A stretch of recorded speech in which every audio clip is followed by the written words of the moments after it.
แม่ชาโลเล่เลือดสูงนะครับหัวโล้นๆนะครับนี่คือลูกคนครับเป็นลูกแรกเลยครับนี่ ลูกแรกสีกาแฟ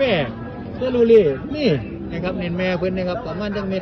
ตรแต่ว่าก้นยาวนี่ยาวครับนี่ลูกเพิ่นนะครับยาวชาโลเล่แข้งขาดีโอ้โหต้นไม้นี่ครับนี่นะครับนี่แม่เพิ่นอันนี้ลูกเพิ่นลูกเป็นตัวผู้นะครับเป็นชาโลเล่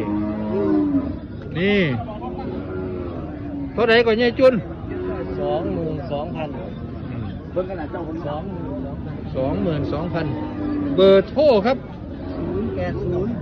734 734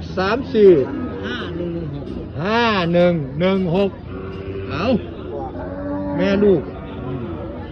โทรมาเบอร์นี้ละนะครับนี่เด้อชุบขายง่ายครับชาโลเล่ทั้งสองทั้งแม่ทั้งลูก มึงหนาเพื่อนมึงนี่ก็ลูกเพื่อนเด้อเด้อเอา คนแล้วเนี่ย